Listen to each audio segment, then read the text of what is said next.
Como había dicho Iñaki al principio, en esta segunda parte yo voy a enfocarlo desde el punto de vista de los límites energéticos globales y después presentar unos escenarios de futuro, ¿no? Para ver hasta en qué medida podemos eh, esta pregunta fundamental que se hace Iñaki, ¿no? De la factibilidad física de aumentar el flujo global de energía en más 34%. Entonces, bueno, he dividido la presentación en tres partes. En primer lugar, hablaré del tema de potenciales biofísicos y técnicos, de los límites energéticos, de las fuentes renovables y de las no renovables. Después de discutir cada fuente más o menos un poco por separado, lo que voy a hacer va a ser integrarlo, porque el hablar de una fuente y otra por separado no tiene sentido si no se integra todo en un mismo marco, en un modelo que tenga un poco de coherencia. Y entonces con ese modelo luego presentaré algunos escenarios y unas conclusiones. Entonces, ¿qué es esto de los potenciales de extracción de los recursos naturales? En general, no solo para la energía, para todos los recursos existe un determinado potencial que llamamos biofísico, ¿no? Sería, por ejemplo, en un pozo de petróleo, pues cuánto petróleo hay allí, o en un bosque, pues toda la madera o todos los recursos que hay en ese bosque, ¿no? Ese sería el potencial biofísico. Después está el potencial técnico. Por mucho petróleo que haya en una determinada pozo, la tecnología no nos va a dejar sacarlo todo normalmente. Entonces vamos a estar limitados por ese lado. Lo mismo en un bosque. Si hay una zona muy escarpada, etcétera, pues no puedes entrar con la maquinaria. Después está el potencial económico. De eso que técnicamente se puede hacer, ¿cuánto se puede pagar? Porque puede ser que la tecnología sea muy cara o que por ejemplo la empresa que se dedique a aquello no pueda afrontar extraer todo el potencial técnico, etcétera.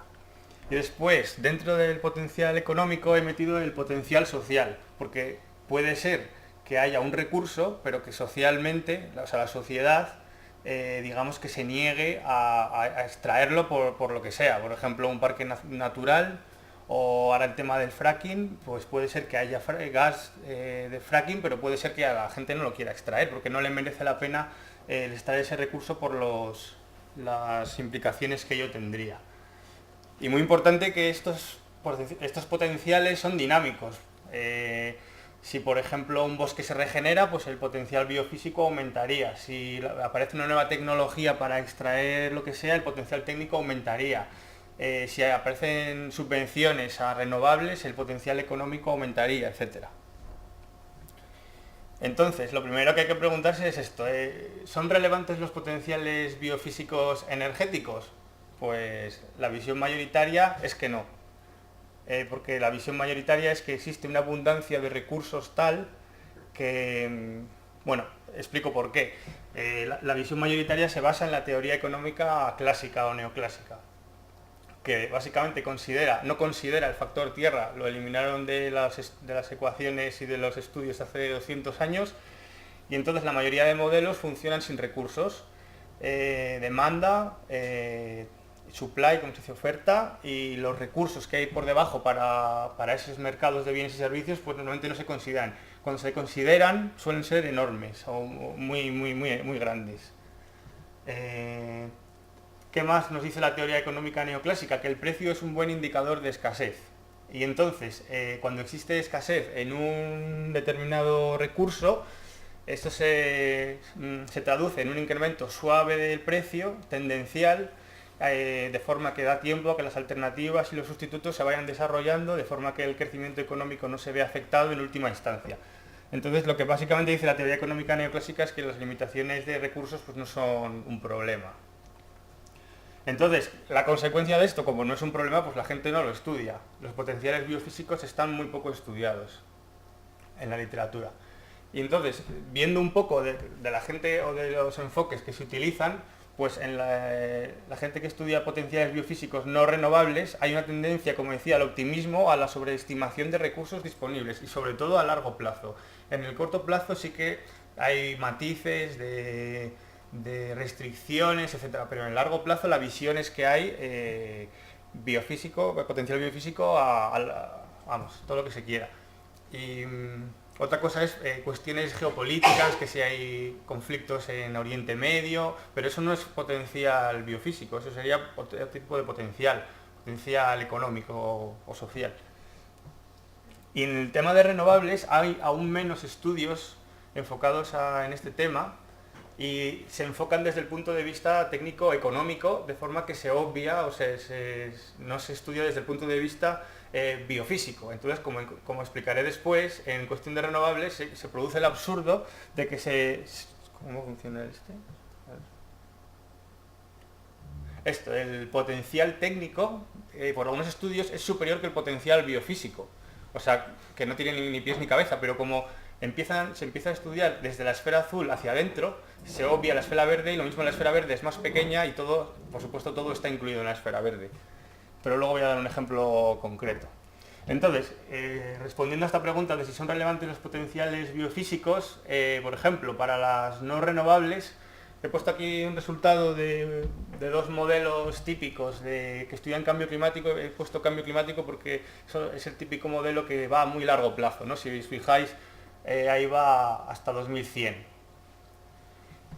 Y entonces, ¿cuál es la visión de estos modelos? Estos son escenarios baseline, o sea, business as usual, o sea, extrapolación de tendencias actuales, nada extraordinario. Pues esta frase sacada de un informe pues, del IPCC resume muy bien el paradigma, ¿no?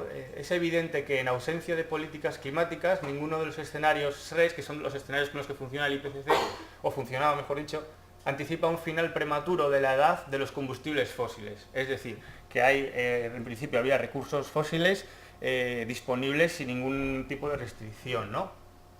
Si comparamos esto con el umbral que daba Iñaki de los 106 gigajulios por persona, si os acordáis, para un nivel de vida digno, el famoso 106, entonces, claro, la población estos modelos también se supone que toman suposiciones sobre la evolución de la población en el largo plazo. Y la población, como tiene mucha inercia, las proyecciones, por ejemplo, a 2050, no divergen mucho y se suelen enmarcar entre 8 y 9 miles de millones de personas en 2050.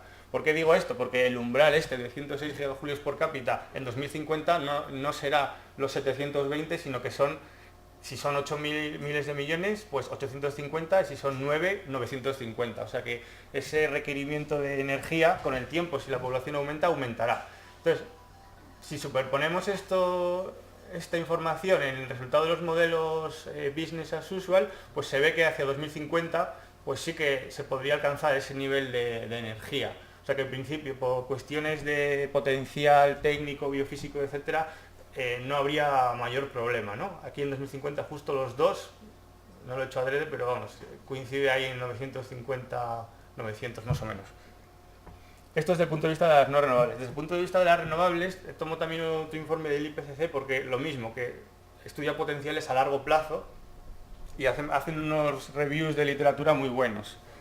Entonces, aquí, si volvemos a colocar, bueno, espera, para ir no tan deprisa, aquí tenemos potenciales, mira, si os fijáis aquí, potencial técnico, energía geotérmica, hidroeléctrica, oceánica, eólica, geotérmica, biomasa y solar.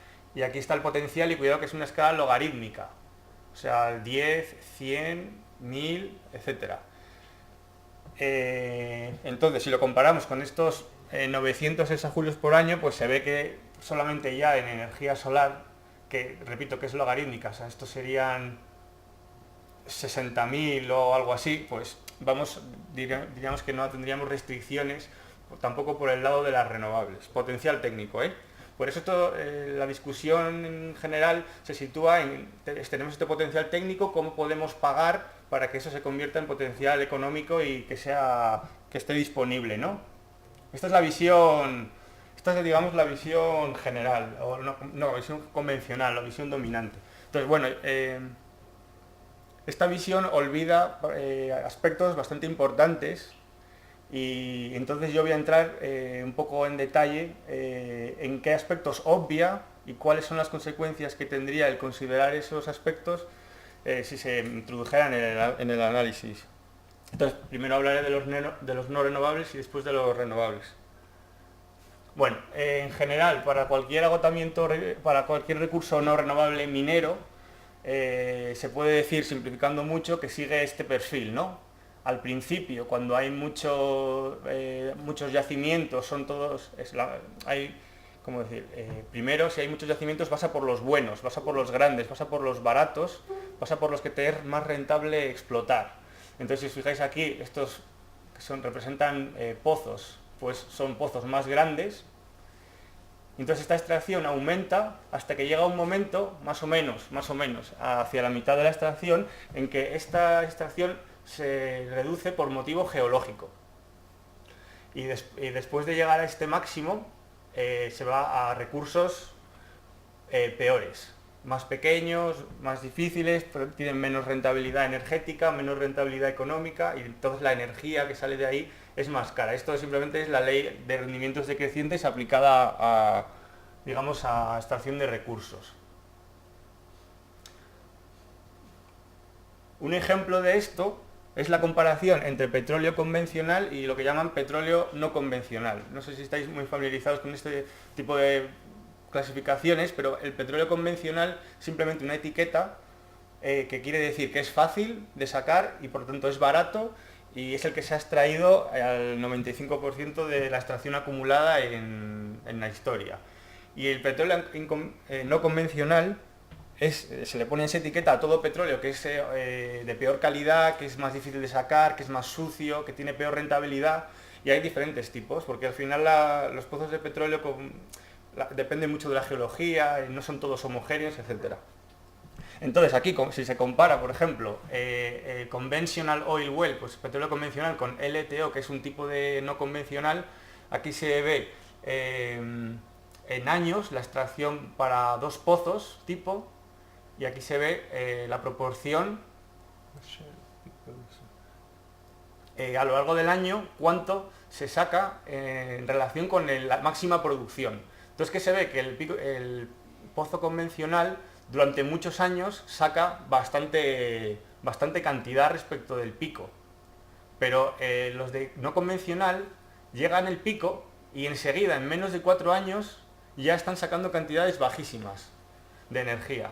¿Qué quiere decir esto? Que cuando ya sacas muy poca energía, eso ya no es rentable, porque tú tienes una infraestructura que tienes que pagar, unos empleados, etc. Entonces cortan la producción aquí, con lo cual tienes una infraestructura que te dura 4 años, mientras que en el convencional te dura 20 años, y si os fijáis en el área al final es mayor la extracción al final total. Bueno, esto por un lado. Entonces, lo anterior era un poco en general, y voy a centrarme ahora un poco en cada combustible fósil, un poco me voy a parar. En tema del petróleo, este gráfico es bastante famoso y tiene el histograma, bueno, aquí están los años, y aquí está gigabarriles año, o sea, podemos pensar en energía. El histograma representa un histograma ¿cómo se dice?, descubrimientos pasados, y el trazo más negro es la producción actual. ¿Qué pasa con el petróleo convencional? Que o la mayoría de lo que hay se descubrió entre los años 50 y 70, y desde entonces, si os fijáis, hay un declive. Entonces, es de lógica que si no se descubre más, la extracción llegará un momento en que empiece a declinar. Y esto no es por motivo de que no se mete dinero a exploración ni nada, es simplemente porque hemos llegado a tal escala en la civilización que hemos encontrado la mayoría de los recursos de petróleo convencional.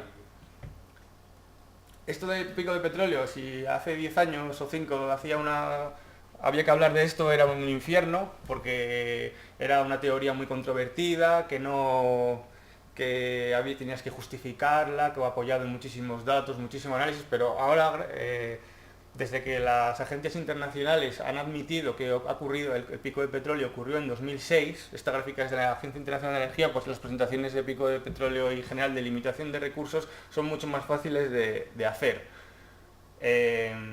Entonces, publicó en el informe de 2010 esta famosa gráfica que ha dado mucho que hablar, en el que en azul se ve el petróleo convencional, entonces se ve el pico aquí entre el 2000 y 2010, dicen expresamente que ocurrió el pico en 2006, y después hacen una extrapolación hasta el 2035 con una proyección que hacen ellos, atendiendo a sus hipótesis. aquí tendríamos petróleo no convencional, al que no le dan mucha capacidad, gas, ¿cómo se dice?, líquidos del gas natural, y aquí, fijaros en esto, muy importante, estas dos categorías, que es crude oil, o sea, petróleo convencional, pozos todavía que tienen que ser desarrollados. Normalmente cuando no se desarrolla un pozo es por algo, o sea, porque no es muy rentable, hay problemas, etcétera. Y el de abajo, no, he puesto mal el recuadro. No me hagáis caso al recuadro. El azul clarito, a ver. Yo me quería concentrar en estas dos categorías, que es fields, o sea, pozos que todavía se tienen que desarrollar y pozos que todavía se tienen que encontrar. O sea, cuando ves esta gráfica, por lo menos a mí lo primero que me venía a la cabeza cuando la vi es lo que han hecho ha sido rellenar, inventarse esta categoría para que esto sea plano. Porque por la gráfica que hemos visto aquí, los descubrimientos no van a tender a aumentar con el tiempo, sino al revés, van a tender a decrecer. Si pusiera la gráfica de los últimos informes, ya esta gráfica ni siquiera la muestran. Y hay que, ¿cómo se dice?, inferir lo que ellos proponen y está bastante cerca de declive en la producción de líquidos. Pero bueno, para no entretenerme. Entonces, en la literatura hay pues mucha gente que se dedica a prever o intentar estimar cómo va a ser ese pico de petróleo. Ahí hemos hecho una review de diferente gente que con diferentes hipótesis pues propone esas curvas. Los puntos amarillos son... He perdido esto. Ahí. Los puntos amarillos es lo histórico y aquí tenemos los declives, ¿no? Entonces, ¿qué se puede ver? Que todos, más o menos todos coinciden que el pico va a ser antes del 2020. Y para esto ya hay un consenso total, por lo que decía de las agencias internacionales. He puesto aquí a Bob para que entendáis o intentar explicar el concepto este de la geología del petróleo, con una analogía, es la analogía de la esponja. Porque a veces es difícil esto de por qué va a tener que decrecer la extracción siguiendo una forma de Hoover, como dicen, ¿no? Parece una gaussiana. Pues si vosotros tenéis una esponja completamente empapada y apretáis, al principio, cuanto más apretáis, más agua sale. Pero llega un momento que aún sigue mojada, pero por mucho que apretéis, saldrá de menos en menos. Eso es lo que pasa con los pozos de petróleo. El pozo de petróleo no es una piscina que está esperando a que bombeemos petróleo, me vale lo mismo para el gas, sino que está en una roca porosa, que la roca porosa se comporta exactamente igual que una esponja. Entonces, esa es la analogía buena para tener en la cabeza y el gas funciona igual. Bueno, quería también dar dos ejemplos, porque a veces esto de pico de petróleo parece como muy teórico, pues dos ejemplos en el que se ha producido un pico de extracción exclusivamente geológico. No entro en producción de Libia o de Irak, que como están sujetos a tanto movimiento geopolítico, pues hay declives en la producción que no son geológicos. Pero por ejemplo, Noruega, un país que no está en guerra con nadie y que además saca mucho rédito de su extracción de petróleo, pues estos son datos reales, todo esto. Hasta aquí, 2013, del año pasado. Pues el pico ocurrió en 2001 y por mucho que han metido dinero y por mucho que están intentando sacar más, no pueden, porque han llegado a su pico de extracción. Otro ejemplo también muy claro, el de UK, Reino Unido, que el pico lo tuvieron incluso antes, en 1999. Esto, aunque está más clarito, siguen siendo datos reales. Y están los dos países muy preocupados, sobre todo Noruega, porque su sistema de bienestar se basa muchísimo en el petróleo, muy preocupados con este tema. Bueno, lo que comentaba de la extracción de recursos de lo fácil a lo difícil, pues aquí pongo un gráfico para ilustrarlo, ¿no? Como el petróleo convencional se agota, hay que ir a cualquier sitio más difícil a buscarlo, por ejemplo a aguas profundas. Entonces aquí se ve en la evolución temporal de 1994 hasta 2010 y estos son profundidad en kilómetros. Entonces se ve como cada vez se va yendo más lejos, más profundo, más difícil, etcétera. Y aquí ya andan por los 3 kilómetros de profundidad. Los descubrimientos, ¿dónde se producen los descubrimientos? Este es el porcentaje de descubrimientos en aguas profundas. O sea, ya en 2005, no tengo datos más actuales, pero no hace falta, para entender, más del 50% de los descubrimientos eran en aguas profundas. Y bueno, aquí hay una pequeña gráfica para decir que se está buscando petróleo a 12 kilómetros bajo la superficie del mar, que es más profundo que lo alto que es el Everest. O sea, que quiere decir, que aparte de que lo haya, otra cosa es que se pueda extraer. Ahí entran las limitaciones técnicas y económicas, porque puede haber todo lo que tú quieras, pero si no tienes la tecnología, ni es previsible que la tengas en muchos años o en muchas décadas, pues esos recursos no existen. Por supuesto, de fácil a difícil quiere decir que esto implica más riesgos. Este es una imagen satélite del desastre este del Deepwater Horizon, que esto es Florida, esto es Cuba, o sea, que preparó, no sé si os acordáis, hace 4 años. Cuando vas a... por supuesto la tecnología no es infalible, cuanto más profundo, más riesgos, pues más probabilidad de errores. Y por supuesto más presión sobre reservas restantes. Y pongo el ejemplo del Yasuní. El Yasuní es un parque nacional, pero debido a la presión que hay para extraer más petróleo convencional, pues posiblemente parece ser que al final lo van a acabar extrayendo, porque es un petróleo muy bueno, ese es petróleo convencional muy rico. No puede ser. Bueno, esto repercute en incrementos de temperatura. Bueno, para el gas Bob Esponja lo mismo, tiene una geología muy similar y los estudios dicen que el pico será antes del 2035. Para el carbón existe más incertidumbre, como veis ahí las gráficas no apuntan una dirección muy clara. Sin embargo, pienso que la limitación más grande que va a haber a corto plazo con el carbón va a ser por tema de cambio climático, si es que de verdad se afronta, porque desde el 2000 las emisiones han aumentado muchísimo y es porque el carbón se está extrayendo de forma masiva. Entonces, en un escenario, que luego hablaré de ello, deseable, el carbón va a estar limitado por geología, pero a corto plazo antes debería estarlo por política climática.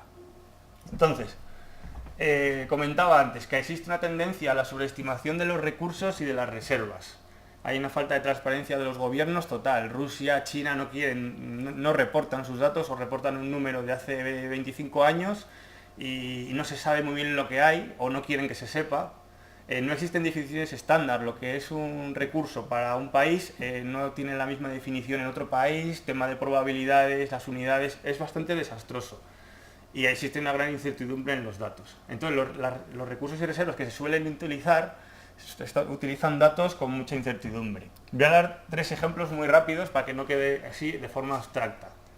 El tema del petróleo, en los años, bueno, estos son reported reserves, o sea, reservas declaradas por los países, aquí en unidad, bueno, gigabarriles de petróleo, y aquí los años.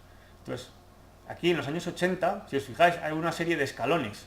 Los países de la OPEP empezaron a reportar más reservas. ¿Qué pasó aquí? La OPEP es un oligopolio, entonces, un cártel, mejor dicho. Entonces, se ponen de acuerdo para producir,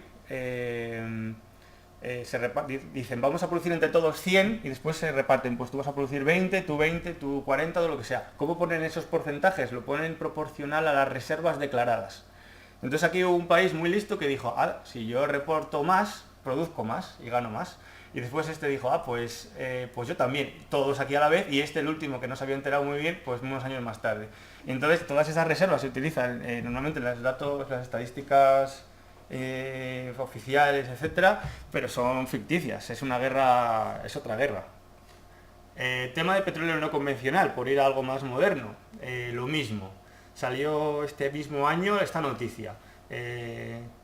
EIA es la Agencia de Energía de Estados Unidos, redujo en el 96% la estimación original del petróleo no convencional de una formación aquí en Monterrey, que era más de la mitad de todo el petróleo no convencional de Estados Unidos, que se supone que Estados Unidos es como el abanderado del petróleo no convencional. Quiere decir que se han cargado más de la mitad de las reservas con un estudio serio, porque lo que había anterior eran reservas estimadas por la industria que les beneficia. Cuanto más reservas reportan, pues más vale su empresa en bolsa, etcétera.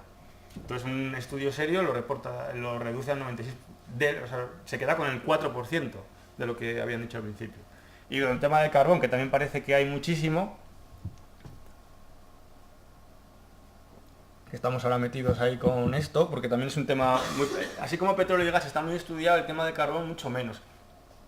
Porque también existe la idea de que hay mucho, o que hay mucha abundancia. Entonces, lo que hemos visto es que cada vez que un país revisa sus reservas con métodos más rigurosos, las rebaja muchísimo. Por ejemplo, Sudáfrica en un año 40% y Estados Unidos, este USGS es el Servicio Geológico de Estados Unidos, o sea, son geólogos de la administración, pues las redujo en el 80%, o sea, es muchísimo.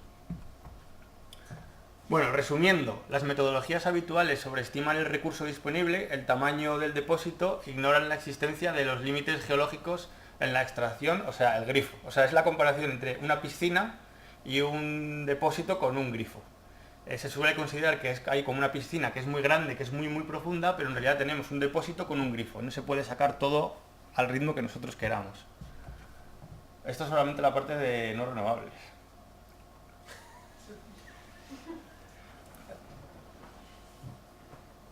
Voy a intentar ir más deprisa.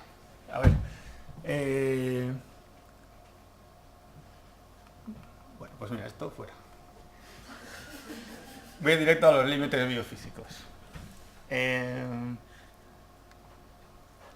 Ahora tenemos que cambiar el chip, ¿eh? Estamos con energías no renovables, limitadas en el suelo, etcétera. Ahora, los límites biofísicos de las renovables, al final todo procede de la energía solar. La energía solar llega a la biosfera y produce vientos, produce, bueno, salvo la geotérmica que viene del centro de la Tierra, pero todas las demás, las olas, la fotosíntesis, etcétera, todo al final, en última instancia, proviene de la energía solar, ¿no?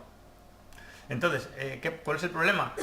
O mejor dicho, no problema, sino características de las energías renovables respecto de las no renovables, pues que necesitan, ocupan territorio, porque cuando andamos extrayendo reservas fósiles o no renovables, vas al subsuelo y no estás impidiendo, en general, bueno, también hay explotaciones de cielo abierto, etcétera, pero no impides las actividades de la biosfera, pero si tú empiezas con molinos a capturar vientos, a ocupar grandes superficies con energía solar, ya empiezas a ocupar tierra, puede haber muchos problemas.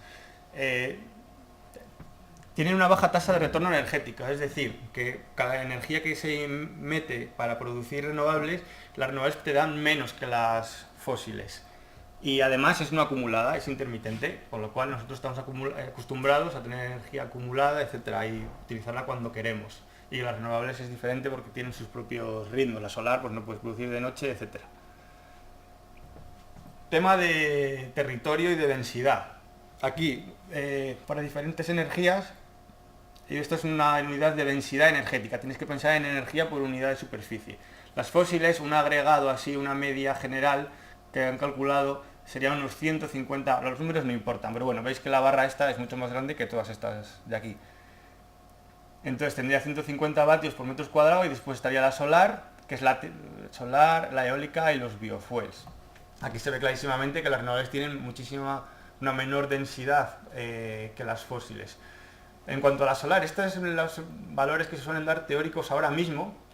Y si lo comparamos con la irradiancia solar, que no es otra cosa que la potencia que llega a la Tierra, pues es obvio que por mucha mejora tecnológica que hagamos, nunca vamos a llegar a niveles de las fósiles, porque hay pérdidas entre o sea, es imposible por la primera ley, bueno, por todas las leyes de conservación de la energía, no puedes transformar todo esto a energía útil, hay unas pérdidas, etcétera. Entonces, lo que nosotros hemos visto es que la teórica que se suele dar para la solar, que es la llamamos teórica de laboratorio, de que tú tienes un panel en el laboratorio limpio, en perfectas condiciones, nada está roto, te produce estos 25 vatios por metro cuadrado, pero cuando vas a instalaciones reales, que luego enseñaré unas imágenes, te encuentras que en realidad no es 25, sino es 3,3, o sea, un orden de magnitud inferior. Y después el estudio que han hecho aquí los compañeros, pues dicen que en el futuro como máximo se podría esperar que aumentara a 5 por mejoras tecnológicas, etc. La eólica tiene una densidad muy pequeña porque un molino cuando captura energía, detrás hay menos energía, entonces no puedes poner otro molino detrás porque no va a haber suficiente energía para poner ese molino, entonces tienen que estar espaciados, no solo espaciados sino con unos patrones determinados para intentar aprovechar, etcétera. Los biofuels no me voy a meter mucho porque ya se ha visto que son un auténtico desastre desde todos los puntos de vista. Mira, esta imagen ilustra muy bien lo que yo comentaba, lo que estaba comentando antes. Esta turbulencia es que el viento entra por aquí, el molino captura energía y obviamente aquí detrás hay menos energía de la que había aquí delante.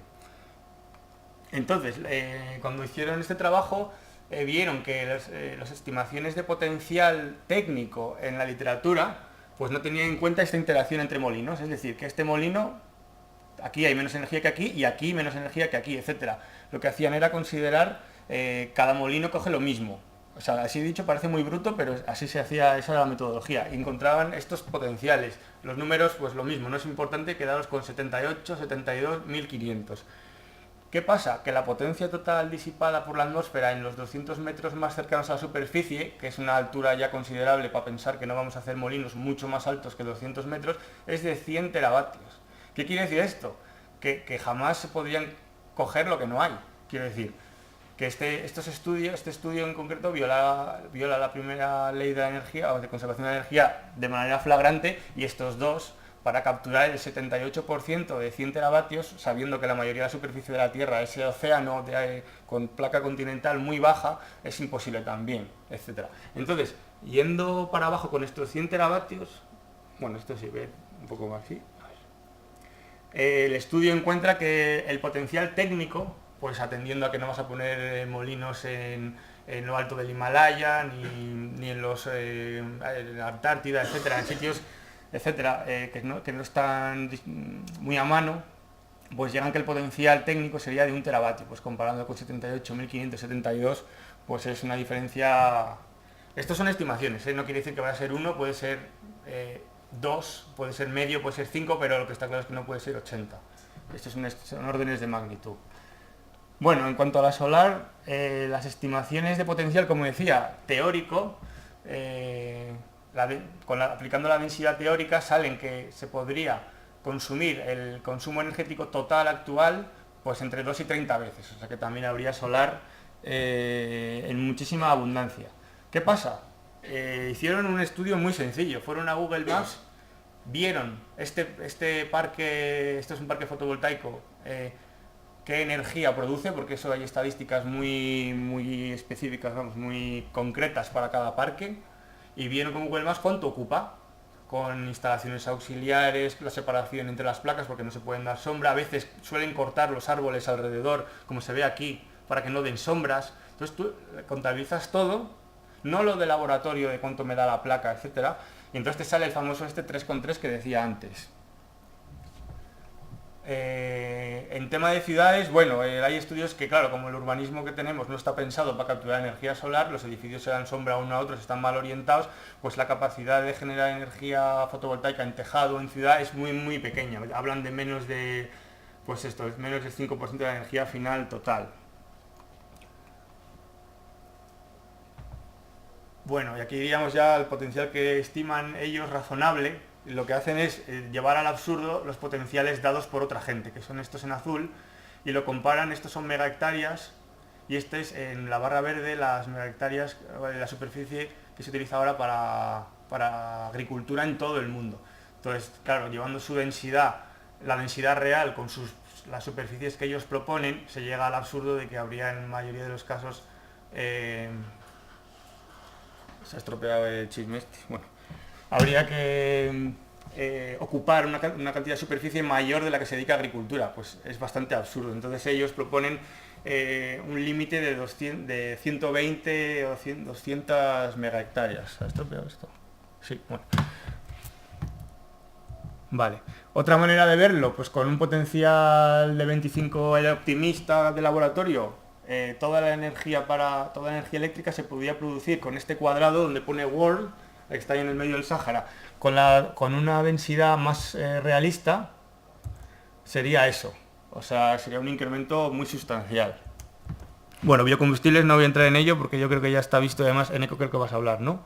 Es un desastre desde el punto de vista, quiero decir, desastre en todos los sentidos porque en tasa de retorno energético son muy malos, necesitan mucha superficie, etcétera, y está bastante claro eso ahora mismo. Entonces, bueno, haciendo un poco de balance, pues si recopilamos todos los límites que he comentado, pues de eólica teníamos 1 teravatio, de solar 2,4 y del resto, que no ha entrado por cuestiones de tiempo, 1. Entonces en total tendríamos 4,6. Entonces, todo esto que he comentado de potenciales, de curvas de reducción de fósiles y de potenciales renovables no tiene sentido por sí si no se mete en un modelo y que se integre la evolución, la transición del sistema energético.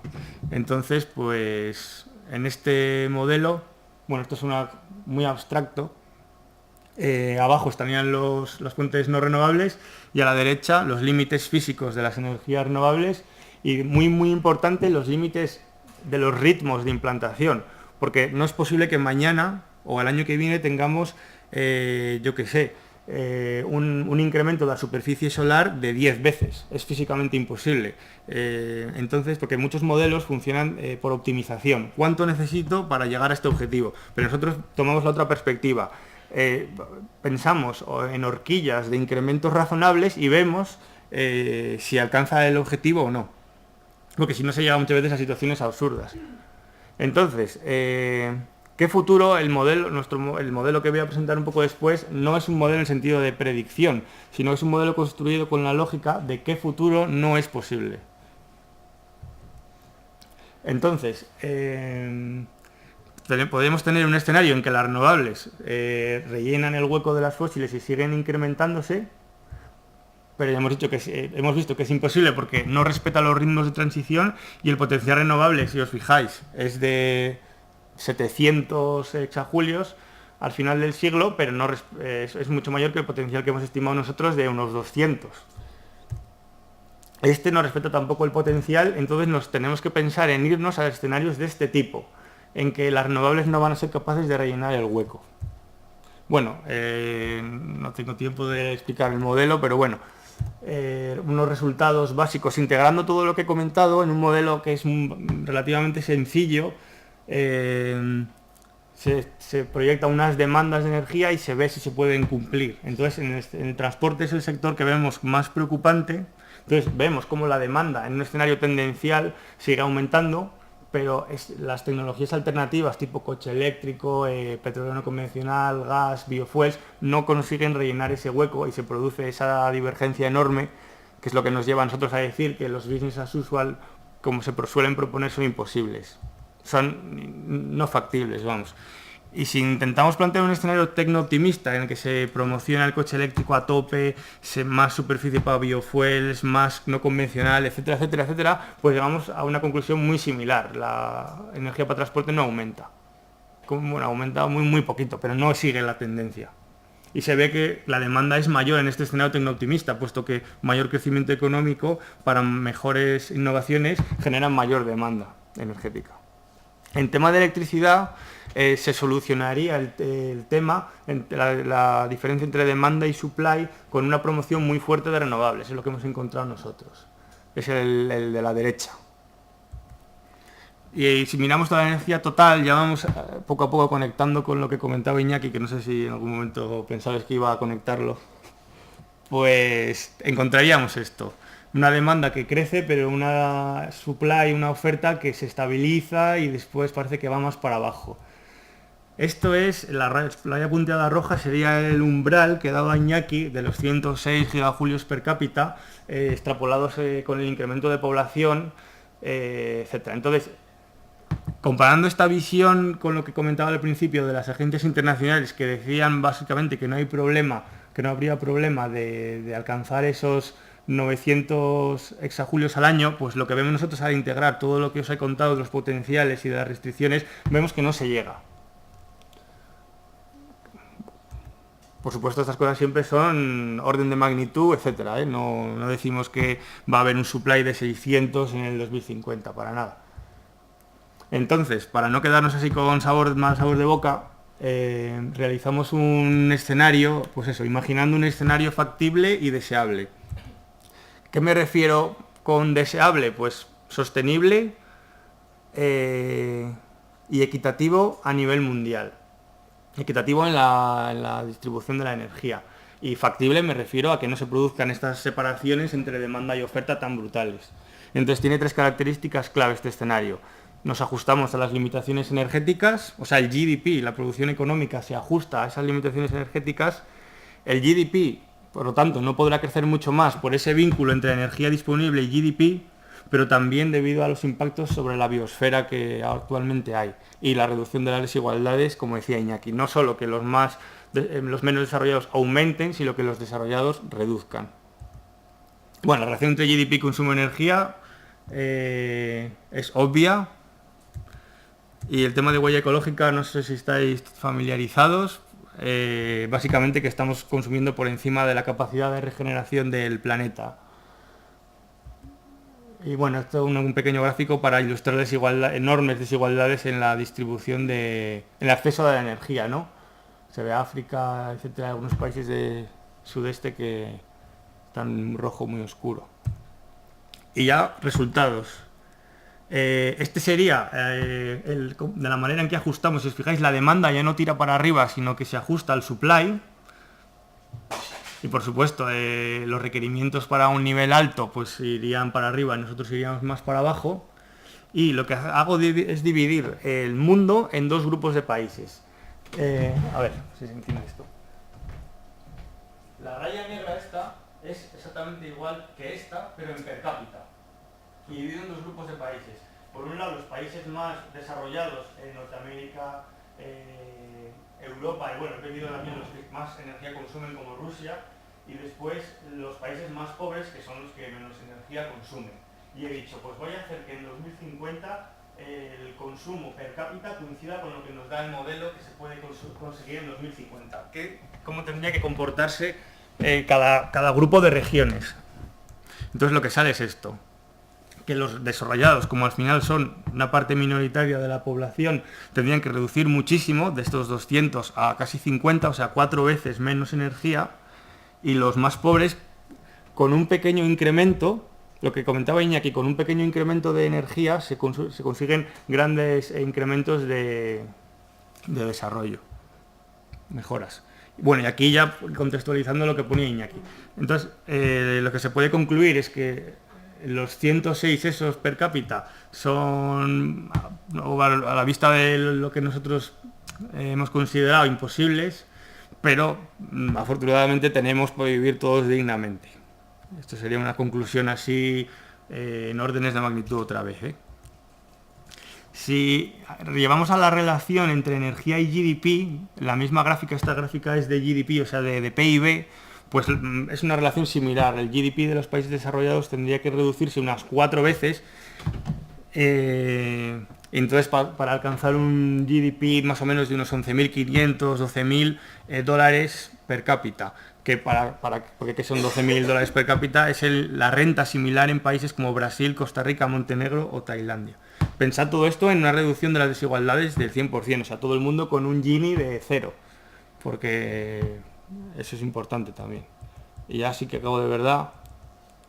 Pues eso, en las próximas décadas afrontaremos el declive de las energías fósiles, el petróleo ya estamos en ello, vendrá después el gas y después el carbón.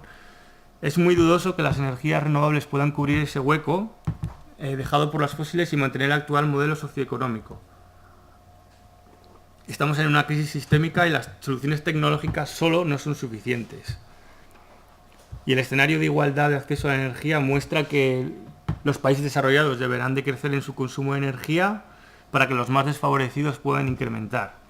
Y no es previsible que el flujo energético per cápita a mediados de siglo sea suficiente para soportar un nivel de vida alto para toda la población. Y ya está. Gracias. Si os parece, ha sido culpa mía porque no habíamos explorado el tiempo, pero vamos a